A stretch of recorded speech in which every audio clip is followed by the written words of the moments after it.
Princess Zara stood at the massive window of her father's throne room and watched the stars beyond. Her blue skin seemed to glow in the starlight, and her silver hair fell like liquid metal down her back. The Calarian Empire stretched across thousands of worlds, but right now she felt trapped in this single room. "You will marry Prince Corvin next month," Emperor Vex said behind her. His voice was deep and final. "The Drakmor Confederacy has the largest war fleet in this sector. We need their ships to defend against the human expansion." Zara turned to face her father. The Emperor sat on his crystal throne, his own blue skin marked with the scars of old battles. His red eyes showed no mercy. "I will not marry that monster," she said. "You will do your duty to the Empire," the Emperor replied. "Prince Corvin has agreed to the union. The ceremony will happen whether you attend or not."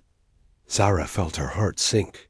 She had spent years learning to lead, studying war tactics and diplomacy. She wanted to help her people grow and change. Prince Corvin would never let her do any of that. He saw females as property to be owned and displayed. "There must be another way," Zara said. "There is no other way," her father answered. "You are my only child. This marriage will secure our future." That night, Zara walked through the detention levels of her personal flagship. She had come here to think, to find some escape from the marriage that would end her dreams.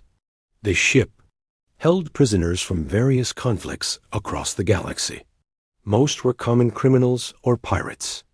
But in the last cell, she found something different. The human male sat on the metal bench with his head in his hands. His brown hair was cut short in military style. Scars crossed his arms and face, telling stories of many battles. His uniform was torn and dirty, but she could still see the rank insignia of a sergeant. "What is your name?" Zara asked through the energy barrier. The human looked up. His green eyes met hers without fear. "Sergeant Jake Martinez, Human Colonial Defense Force," he said. "Serial number 7749 Delta 6. Why are you here?" Jake stood up slowly. He was tall, almost as tall as Zara herself. "My patrol got jumped by your scouts near the Rigel system. My men died. I got captured." Zara studied his face. There was pain there, but no begging. Most prisoners pleaded for their lives when they saw her. This human just waited to hear what she would say next. "You know who I am," she said. "Princess Zara of the Calarian Empire," Jake replied. "Daughter of Emperor Vex, next in line for the throne." "And you know what happens to human prisoners?" Jake nodded. "Execution within 30 days. Standard procedure." Zara made a decision that would change both their lives. She deactivated the energy barrier and stepped into the cell. Jake tensed but did not move to attack her. Smart. "I have a proposal for you," she said. "A way for both of us to survive." Jake raised an eyebrow. "I'm listening." "My father wants M to marry Prince Corvin of the Drakmor system. This marriage would be a disaster for my people, and for me personally. According to our ancient laws, I cannot be forced into marriage if I am already wed. So marry someone else," Jake said. "It is not that simple. Any Calarian noble I marry would become a target for assassination. Any alien prince would demand real political power in return. I need someone expendable. Someone my father would never suspect of being a real romantic interest." Jake laughed, but there was no humor in it. "You want to marry a human prisoner. Your father must really hate humans. He considers your species to be violent but primitive, beneath our notice. If I married you, he would be angry but not threatened. You would be seen as my foolish rebellion, not a real political move. And what do I get out of this fake marriage?" Zara walked closer. "Your life. Safe passage back to human space after 6 months. Enough credits to retire comfortably on any world you choose." Jake was quiet for a long moment. He walked to the Small window and looked out at the stars. 6 months of pretending to be married to an alien princess. What exactly would that involve? Living in my quarters, attending some public events, making my father believe we are truly wed. Nothing more intimate than necessary to maintain the illusion. And after 6 months, the political situation will have changed. Prince Corvin will have found another alliance. My father will arrange a quiet annulment, and you will disappear back to human space. Jake turned back to her. What if your father decides to just execute me anyway? He will not break our marriage laws. They are sacred to our people. Once we are wed, you will be under my protection. This is crazy, Jake said. Yes, Zara agreed. But it is our only chance. Jake studied her face for a long time. She could see him weighing his options. Death in 3 weeks, or 6 months of strange alien customs followed by freedom and wealth. I want it in writing, he said finally. Some kind of legal document that protects both of us. Agreed. And I want to know more about what I'm getting into. Calarian customs, what's expected of me, how to not accidentally insult someone important. Zara felt relief flood through her. I will teach you everything you need to know. 3 days later, they stood in a small ceremony chamber deep in the ship. General Cross, Zara's oldest advisor, served as witness. The old Calarian looked troubled, but said nothing. The ceremony was simple. Zara wore a traditional silver gown, while Jake wore the formal uniform they had found for him. They exchanged the ancient words in both languages. When it came time for the ritual touch, Jake carefully placed his hand over hers. Calarians were touch telepaths. Physical contact let them share emotions and surface thoughts. Zara gasped as she felt Jake's mind brush against hers. There was fear there, but also determination. He was committed to seeing this through. It is done, General Cross announced. By the laws of the Empire, you are wed. News of the marriage spread quickly through the galaxy's communication networks. The headlines were sensational. Princess weds human prisoner. Calarian heir marries enemy soldier. Love or madness? Emperor Vex's rage shook the palace when he received the news. He summoned Zara immediately, but she was already gone. Her ship had jumped to hyperspace, carrying her and her new husband away from the capital dot in her quarters that night. Zara sat across from Jake at a small table. They were sharing their first meal as a married couple. The food was Calarian, strange to human taste, but Jake ate without complaining. Your father will come after us, Jake said. Yes, but he cannot undo what we have done. We are legally married now. He must respect that. For 6 months. For 6 months, Zara agreed. They sat in comfortable silence for a while. Finally, Jake spoke again. Thank you for giving me a chance to live. Thank you for giving me a chance to choose my own future. Neither of them knew that their fake marriage would become something much more real than either had planned. Jake woke up on a bed that was too soft and in a room that smelled like alien flowers. The walls of Zara's quarters were made of some kind of crystal that changed color with the ship's artificial day cycle. Right now, they glowed a soft blue, telling him it was morning by Calarian standards. Zara was already awake, sitting at her desk reading reports on a holographic display. She wore a simple white dress that seemed to flow like water when she moved. Her silver hair was braided in, a complex pattern that probably meant something important. Good morning, Jake said, his voice rough with sleep. Zara looked up and smiled. It was the first real smile he had seen from her. Good morning, husband. Did you sleep well? The word husband sounded strange in her musical voice. Jake sat up and rubbed his eyes. Better than I have in weeks. That bed is like sleeping on a cloud. Calarian furniture adjusts to the user's body. It reads your muscle tension and provides the right support. Zara stood up and walked over to a wall panel. Would you like breakfast? I can have food brought, or we can eat in the common dining area.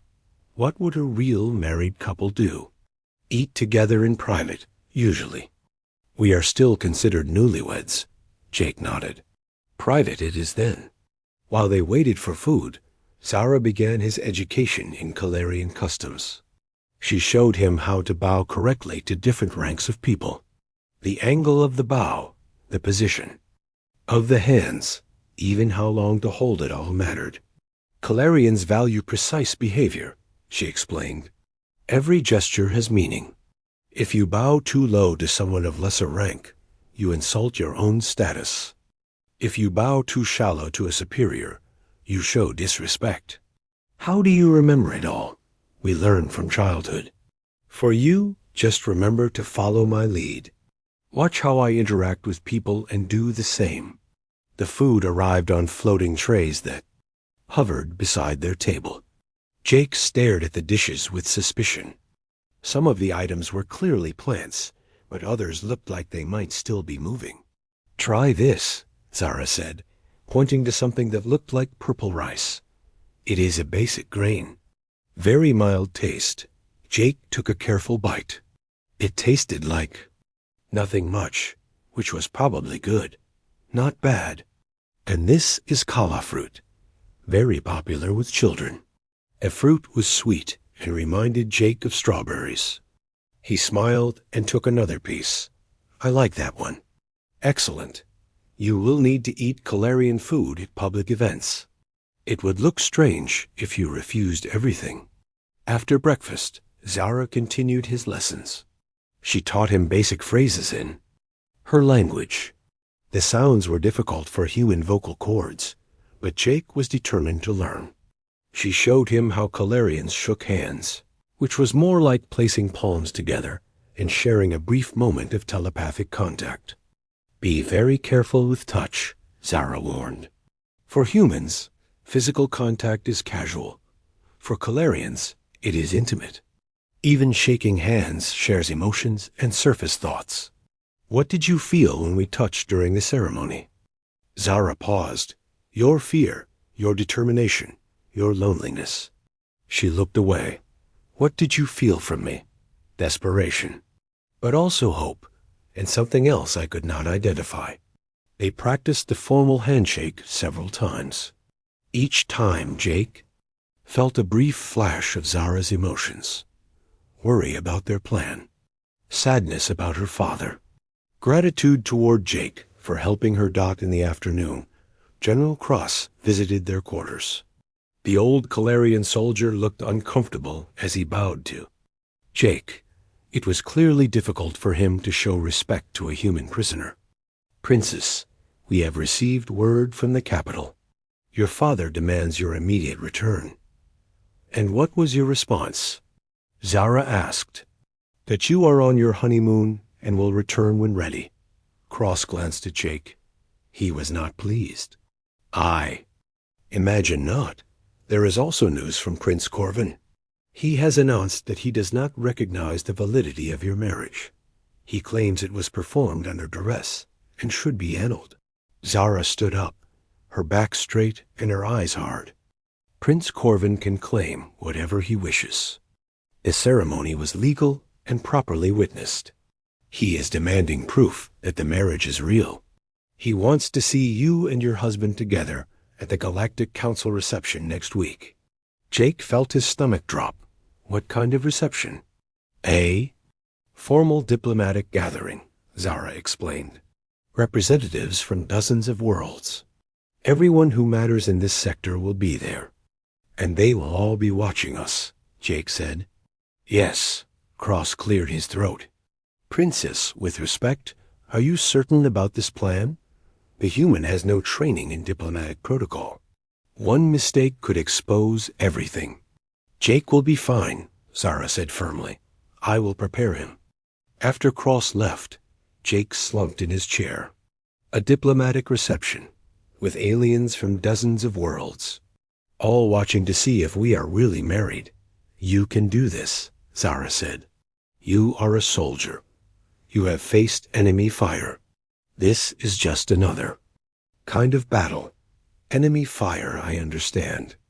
Alien dinner parties, not so much. Zara sat down across from him. Tell me about your battles. What was the worst situation you ever faced? Jake thought for a moment. Ambush on Kepler 7. My squad was pinned down by enemy artillery. No air support, no reinforcements coming. We held our position for 18 hours before relief arrived. How? Did you survive? Adaptation. We used the terrain, improvised weapons, kept moving. When one plan failed, we tried another. This is the same thing. We adapt to the situation. We improvise when necessary. We keep moving forward. The next few days were intensive training. Zara taught Jake the names and customs of the major alien species they would encounter. She showed him how to eat with Calarian utensils, which were more like precise instruments than tools. She coached him on conversation topics that were safe and which subjects to avoid completely. Never ask about family unless they bring it up first, she said. Many species have complex breeding arrangements that they consider private. Never comment on physical appearance. What humans see as compliments, other species might see as insults or threats. Jake practiced walking beside her, matching her pace and posture. He learned to stand slightly behind and to her left during formal introductions. He memorized the proper responses to common greetings. The hardest part was learning to act like they were in love. Zara showed him how Calarian couples behaved in public. They stood close but rarely touched. They communicated with glances and subtle gestures. They showed possession without being obvious about it. When other males approach me, you should step slightly closer, she explained. Not threatening, but protective. If someone insults me, you defend my honor with words, not violence. What? If words are not enough, then we leave. Fighting at a diplomatic reception would cause a scandal. And if they insult you badly enough that I cannot just walk away? Zara studied his face. She could see the protective instincts there, the soldier's reflex to defend what was his. Even in their fake marriage, Jake was taking his role seriously. Then, we improvise, she said. On the night before the reception, Jake could not sleep. He stood at the window of their quarters, looking out at the stars. Tomorrow, he would face the greatest test of his life. Not combat against enemy soldiers, but something much more complex and dangerous. Zara joined him at the window. She wore a sleeping gown that seemed to be made of starlight itself. Are you ready? She asked. No, but I will do my best. That is all anyone can ask. They stood together in comfortable silence, watching the stars drift by. Jake realized that somewhere, in the past week, his feelings about this arrangement had started to change. Zara was not just his ticket to freedom anymore. She was becoming someone he genuinely cared about. Zara, he said quietly, what happens if we get caught? If someone figures out this is fake, then we both face the consequences together. That is not very reassuring. It is the truth. In 6 hours, we will dock at the reception station. From that moment on, we will be performing for an audience that wants to see us fail. Are you ready to convince the galaxy that a human prisoner and a Calarian princess are truly in love? Jake turned to look at her. Her silver hair caught the starlight, and her blue skin seemed to glow from within. She was beautiful and intelligent and brave. Pretending to love her would not be as hard as he had expected.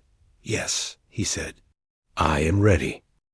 The reception station floated in neutral space, a massive structure built specifically for diplomatic meetings. Ships from dozens of worlds docked at its many ports. Jake stood beside Zara as their shuttle approached the main docking bay, watching the collection of alien vessels with nervous fascination. Remember, Zara whispered, stay close to me. Follow my lead. Let me do most of the talking. Jake nodded. He wore a formal Calarian military uniform that Zara had ordered for him. The deep blue fabric was uncomfortable, but it made him look like he belonged in her world. Sort of. The reception hall was enormous, with a domed ceiling that showed the stars beyond. Hundreds of aliens mingled in small groups, their conversations creating a buzz that sounded like music. Jake recognized some species from his military training, but others were completely new to him. "Princess Zara," a voice called out. They turned to see Ambassador Chun approaching. Jake was surprised to see another human at the reception. The man was older, with gray hair and expensive clothes. "Congratulations on your marriage." The human diplomatic corps was quite surprised by the news. "Thank you, Ambassador," Zara replied smoothly. "May I present my husband, Jake Martinez?" Sean extended his hand to Jake. "A pleasure to meet you, Sergeant. Though I understand you are no longer with the military." Jake shook the man's hand carefully. "That is correct, sir. I have other responsibilities now." "Indeed you do." Shun's smile did not reach his eyes. "Tell me, how does a captured soldier end up married to Calarian royalty?" "Love finds a way," Jake replied, using the phrase Zara had taught him. They moved through the crowd, making polite conversation with various diplomats and nobles. Jake stayed quiet most of the time, letting Zara handle the complex social interactions. He was doing well until they encountered Prince Corvin. The Drakmor prince was tall and muscular, with dark red skin and sharp features. His eyes were cold black holes that seemed to see everything. When he looked at Jake, there was pure hatred in that gaze. "Princess Zara," Corvin said, his voice like grinding metal. "I see you brought your pet human." Jake felt anger flare in his chest, but Zara's hand on his arm stopped him from reacting. "Prince Corvin," she replied coolly. "How nice to see you again." "This marriage is a joke," Corvin continued. "A desperate attempt to avoid your duties. When it is annulled, you will still need to marry someone suitable. Someone of royal blood." "My marriage is quite real," Zara said, "and quite legal." Corvin stepped closer, looming over both of them. "A human soldier and a Calarian princess? Impossible. What could you possibly have in common?" Jake had heard enough. He stepped forward, placing himself between Corvin and Zara. "We have love in common. And respect. Maybe you should try those concepts sometime." The conversation around them stopped.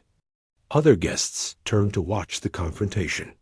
Corvin's hand moved to the weapon at his belt. Jake tensed, ready for a fight. "Gentlemen," Ambassador Chun appeared beside them. "Perhaps we could continue this discussion in a more private setting." "There is nothing to discuss," Corvin snarled. "This human will soon learn his place." The prince turned and walked away, his bodyguards following. The crowd slowly returned to their conversations, but Jake could feel eyes watching them from every direction. "You did well," Zara whispered, "but we must be more careful. Corvin is looking for any excuse to cause trouble." The rest of the reception passed without major incident. Jake managed to eat alien food without embarrassing himself, and made polite conversation with several minor diplomats. By the time they returned to their ship, he was exhausted. "I think we fooled them," he said as they entered their quarters. "Perhaps. But Corvin suspects something. He will not give up easily." Jake was about to respond when alarms began blaring throughout the ship. Emergency lights flashed red, and the ship's intercom crackled to life. "All hands to battle stations. We have received a distress call from the human colony on Vaga Prime. The planet is under attack by unknown forces." Jake felt ice form in his stomach. Vega Prime was home to over 2 million humans, including many military families. "I have to go," he said. "Go where?" "To help defend the colony. Those are my people under attack." Zara stared at him. "You are no longer a soldier. You are my husband now, Your duty is here. My duty is to protect human lives, Jake replied firmly.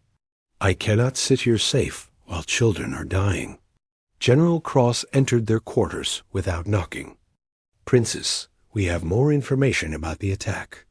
The attacking forces are using Drakmor weapons and tactics. Corvin, Zara breathed. It appears so. He is trying to draw your husband away from you. If Sergeant Martinez returns to military service, he abandons his marriage obligations. The union could be annulled. Jake was already pulling on his combat gear. I do not care about the marriage right now. People are dying. Zara watched him prepare for battle. She saw the determination in his face, the way he moved with practiced efficiency. This was who Jake really was, underneath the diplomatic clothes. And careful manners. He was a protector, someone who would risk everything to save others. Change course, she announced. Set heading for Vega Prime. Both Jake and Cross stared at her. Princess, Cross said carefully, if we intervene in this conflict, it could mean war with the Drakmor Confederacy. Then so be it, Zara replied. Prep the fleet for combat. Send word to all Calarian ships in the sector. We are going to help defend Vega Prime. You cannot do this, Jake said. This is not your fight. You are my husband, Zara answered. Your people are my people now. Besides, if Corvin thinks he can manipulate us through violence against civilians, he needs to learn better. The trip to Vega Prime took 18 hours at maximum hyperspace speed. During the journey, Zara and Jake planned their strategy. The planet had a small defense force, but nothing that could stand against a major Drakmor fleet. We will need to coordinate ground and space operations, Zara explained. My ships can handle the orbital battle, but the planet's surface defenses need reinforcement. I can lead a ground assault team, Jake offered. Take out their landing, bases and supply lines. You will lead combined human and Calarian forces. Our soldiers need to learn to work together. When they dropped out of hyperspace near Vega Prime, the battle was already raging. Drakmor warships surrounded the planet, while smaller craft bombarded cities from orbit. The human defense fleet was outnumbered 3-1. All ships, this is Princess Zara of the Calarian Imperial Fleet, she broadcast on all frequencies. We are here to assist in the defense of this world. The response from the human admiral was immediate. Princess, we were not expecting Calarian. Support, you have it nonetheless. Transmit your tactical data and prepare to coordinate our attack. Jake led the first wave of assault shuttles to the planet's surface. The sight that greeted him there made his blood boil. Drakmor soldiers were deliberately targeting civilian areas, destroying schools and hospitals while avoiding military targets. This is not conquest, he said over the radio. This is terrorism. The combined human Calarian ground forces worked better than anyone had expected. Human soldiers provided aggressive tactics and adaptability, while Calarian troops brought superior weapons and discipline. Jake found himself naturally coordinating between the two groups, translating human slang into Calarian military terms and vice versa. The turning point came when Drakmor assassins infiltrated Zara's command ship during the space battle. Jake was on the surface when he received the emergency signal. Without hesitation, he commandeered a fighter and flew back to the fleet. He found Zara in hand-to-hand combat with 3 Drakmor killers in her command center. She was holding her own, but barely. Jake crashed through the chamber door and threw himself into the fight. The assassins were skilled, but they had not expected to face a human soldier. Jake's fighting style was different from anything they had trained against. He used furniture as weapons, turned lights into distractions, and fought with a viciousness that surprised even himself. When the last assassin fell, Jake turned to check on Zara. She had a cut on her arm, but was otherwise unhurt. "Are you all right?" he asked. "I am now," she replied. Thank you for coming back. I will always come back for you. Something in his voice made her look at him differently. The emotion in his eyes was not pretense or calculation. It was real. The battle ended 6 hours later with complete victory for the human Calarian alliance. The Drakmor fleet retreated, leading their ground forces to surrender. Vega Prime was saved, but the political consequences were just beginning. Your father will not be pleased, Jake said as they stood on the bridge, watching rescue operations on the planet below. No, Zara agreed, but I do not regret our choice. This was the right thing to do, even if it means war. Zara turned to face him. During the battle, she had seen Jake risk everything to save her and her people. His loyalty was not an act anymore. Somewhere between their fake wedding and this moment, his feelings had become genuine. Even if it means war, she confirmed. Some things are worth fighting for. Jake nodded. He understood now that their marriage had stopped being fake the moment. He chose to defend her honor at the reception. Real or not, she had become someone worth protecting. What happens now? He asked. Now we face the consequences together. The Imperial summons arrived 3 days after the victory at Vega Prime.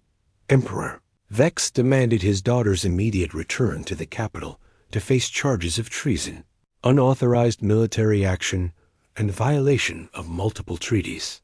The message was brief and cold, signed with the Imperial seal. Zara read the summons while sitting in her quarters.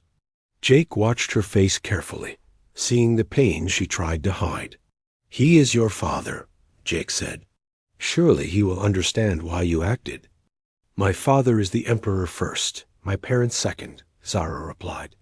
He has spent 40 years building the Empire's power. He will not let personal feelings interfere with that. What are the charges exactly? Treason for supporting humans against our allies. Unauthorized military action for using Imperial ships without permission. Treaty violation for attacking Drakmor forces. She set the message down. Any one of these charges could mean exile or death. Jake felt cold fear grip his heart, not for himself, but for her. There must be something we can do. There is one option my father offers. I can publicly annul our marriage, marry Prince Corvin as originally planned, and accept exile to a peaceful frontier world. The charges would be reduced to simple disobedience. And if you refuse, full court-martial, public trial, possible execution if found guilty. Jake stood up and walked to the window. Outside, stars streaked past as their ship traveled toward the capital. You should take the deal, he said finally. What? Annul the marriage, marry Corvin, live in exile. At least you will be alive. Zara stared at him. You would give up your freedom so easily? This is not about my freedom anymore. Jake turned back to her. 6 months ago, I was a dead man. You gave me life, adventure, purpose. But I will not let you die for a fake marriage. It is not fake anymore. The words hung in the air between them. They had both been thinking it for weeks, but neither had said it out loud. Their arranged marriage had become something real. For me either, Jake admitted. But that does not change the situation. Your people need you alive, not dead for marrying a human. General Cross entered their quarters looking grim. Princess, we have intercepted communications from Prince Corvin. He has evidence that your marriage was arranged while Sergeant Martinez was a prisoner. He claims the union was coerced and therefore invalid. What kind of evidence? Zara asked. Security recordings from the detention level. Conversations between you and the sergeant before the ceremony. He plans to present them at your trial. Jake felt his stomach drop. That proves everything. Our whole plan will be exposed. Not necessarily, Cross said. The recordings show you speaking privately, but they do not capture the actual content of your conversations. Corvin is assuming the worst, but he cannot prove coercion without more evidence. What does that mean for the trial? It means you need to be very careful about what you say. Any admission that the marriage was arranged could be used against you. That night, Jake could not sleep. He kept thinking about Zara facing execution because of their plan. Finally, he got up and went to General Cross's office. The old soldier was still awake, reviewing legal documents. "General, I need to speak with you privately." Cross looked up from his papers. "What is on your mind, Sergeant?" "I want to write a confession. Take full responsibility for the marriage. Claim it was my idea to manipulate the princess." "That would be suicide. A human prisoner manipulating Calarian royalty? They would execute you immediately. But it would save Zara. Prove she was the victim, not the conspirator." Cross studied Jake's face. "You truly love her." "Yes, and I will not let her die for saving my life. She would never forgive you for such a sacrifice. She would be alive to never forgive me. That is what matters." Cross was quiet for a long moment. There may be another way. An ancient Calarian custom that could resolve this matter. What custom? Trial. By combat. If Prince Corvin formally challenges the validity of your marriage, you can demand the right to defend it through single combat. Winner takes all. Jake felt a spark of hope. "I challenge Corvin to a fight?" "He would have to challenge you first." "But yes, essentially. If you win, all charges are dropped and your marriage is recognized as legitimate. If you lose, I die and Zara marries Corvin." Exactly. Jake thought about it. Hand-to-hand combat against an alien prince who probably had superior strength. And weapons. The odds were not good, but they were better than Zara facing execution. How do I make sure Corvin issues the challenge? "Leave that to me," Cross said with a slight smile. The trial began 2 days later in the great hall of the Imperial Palace. Thousands of Calarians filled the amphitheater seats while cameras broadcast the proceedings across the galaxy. Zara sat in the defendant's chair, her back straight and her face calm. Jake sat nearby in the witness section. Emperor Vex presided over the trial himself, his face carved from stone. Prince Corvin served as the primary prosecutor, presenting evidence of Zara's crimes with obvious satisfaction. The defendant acted without authorization, Corvin announced. She used Imperial military forces to attack our allies. She violated sacred treaties for the sake of a marriage that was arranged through deception and coercion. "Do you have proof of this coercion?" the Emperor asked. "I do, Your Majesty."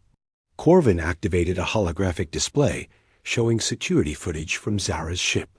The images showed her visiting Jake in his cell, though no audio was available. The defendant approached a human prisoner scheduled for execution.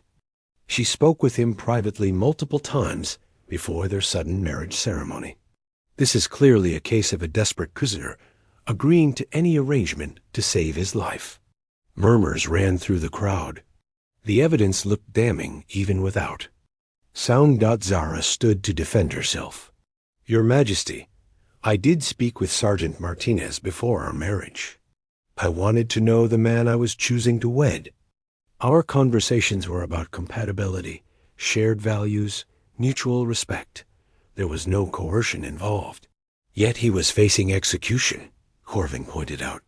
"What prisoner would not agree to marriage if it meant survival?"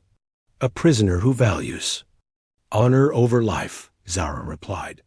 "Jake Martinez is a soldier. He understands duty and sacrifice. He married me because he came to love me, not because I threatened him." "Love?" Corvin laughed harshly. "Between a human and a Calarian?" Jake woke up in the Palace Medical Center with bandages covering half his torso. The fight with Corvin had left him with deep cuts and bruised ribs, but he was alive. More importantly, he was free. The trial by combat had settled everything legally and permanently. Zara sat beside his bed, her hand resting gently on his uninjured arm. She looked tired but happy, her silver hair catching the morning light from the window. "How do you feel?" she asked. "Like I got stepped on by a war machine," Jake replied with a weak smile. "But better than I expected. The doctors say you will recover completely. Your human physiology heals faster than they anticipated." Jake tried to sit up and immediately regretted it. Sharp pain shot through his ribs. What happened after I passed out? Prince Corvin was taken to a medical facility under guard.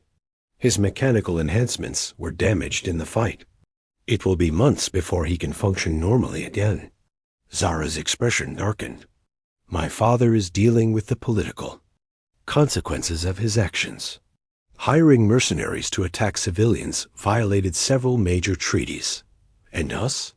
What happens to us now? Zara smiled, and it was the most beautiful thing Jake had ever seen. We are legally married in the eyes of the Empire and the galaxy. No one can challenge that anymore. The question is, what do we want to do with this marriage? Jake reached up and touched her face gently. The telepathic contact sent waves of emotion between them. Love, hope, determination, and something deeper. A sense of belonging neither had felt before. I want to make it real, he said. Not just legally, but emotionally. Completely. It has been real for weeks, Zara replied. I love you, Jake Martinez. Not because of our arrangement, not because of politics, but because of who you are. A human soldier with no money, no title, and a tendency to get into fights? A man who risked everything to protect people he had never met, who faced impossible odds rather than let someone he cared about suffer, who chose mercy even when his enemy did not deserve it. Jake pulled her down for a kiss. It was their first real kiss, not performed for an audience or political necessity. When they separated, both were breathless. So what do we do now? Jake asked. Now we have a real wedding, Zara said. The first one was legal, but rushed. This time we do it properly, with our friends and family present. Your father will not. Object? My father respects strength and honor. You proved you have both. He may not love having a human son-in-law, but he will accept it. Emperor Vex proved Zara right when he visited Jake's medical room that afternoon. The ruler of the Calarian Empire looked older up close, his blue skin marked with the scars of old battles. His red eyes studied Jake with calculating intelligence. Sergeant Martinez, he said formally. Your Majesty, Jake replied, trying to bow from his bed. Do not strain yourself. Your injuries are sufficient proof of your dedication. The Emperor sat down in a chair that looked too small for his massive frame. I owe you an apology. I misjudged both your species and your character. No apology necessary, sir. You were protecting your daughter and your empire. Indeed, but I was also wrong about humans. Your people have qualities we Calarians lack. Adaptability, stubbornness, the ability to fight impossible odds, and somehow win. Vex leaned forward. These are valuable traits in uncertain times. What do you mean? The galaxy is changing, young man. Old alliances are crumbling. New threats are emerging from the outer rim. The Calarian Empire needs allies who can think differently, fight creatively, adapt to new challenges. Jake felt a chill of understanding. You want to ally with humanity. I want my daughter to be happy. But yes, I also see opportunities for our peoples to work together. Your victory over Prince Corvin has already had effects. 3 minor systems have requested protection from the Calarian-Human Alliance. There is no alliance yet. There will be. My daughter will see to that. She has her mother's diplomatic skills and my stubborn determination. With you beside her, she will build something new in this galaxy. The Emperor stood up. Rest well, son-in-law. You have a busy future ahead of you. The real wedding took place 2 weeks later on Zara's homeworld. The ceremony was held in the palace gardens under a canopy of flowering trees that glowed with bioluminescent blooms. Hundreds of guests attended, including delegations from dozens of worlds. Jake wore traditional Calarian ceremonial robes that felt strange but looked impressive. Zara was radiant in a gown that seemed woven from starlight itself. When she walked down the aisle toward him, Jake felt his breath catch in his throat. "You are beautiful," he said when she reached his side. "You are not bad yourself," she replied with a smile. The ceremony was conducted in both languages, with translations for the various alien species present. When they exchanged vows, Jake spoke from his heart. "I promise to love you not as a princess, but as Zara, to stand beside you in good times and bad, to protect what we build together, to be worthy of the trust you placed in me." Zara's vows brought tears to many eyes. "I promise to love you not as a symbol or political necessity, but as Jake, to support your dreams as you support mine. 2. Face the future together, whatever it may bring. To choose love over duty, hope over fear." When they kissed to seal their union, the crowd erupted in cheers that could be heard across the capital city. Fireworks exploded in the sky, painting the night in brilliant colors. The reception was a mixture of human and Calarian traditions. Jake's former squadmates, pardoned and invited as honored guests, taught alien diplomats how to play poker. Calarian. Musicians performed haunting melodies, while human soldiers demonstrated folk dances. Late in the evening, Jake and Zara escaped the party and walked alone in the palace gardens. The noise of celebration faded behind them as they found a quiet spot beside a fountain. "Do you ever regret it?" Zara asked. "Giving up your old life for this?"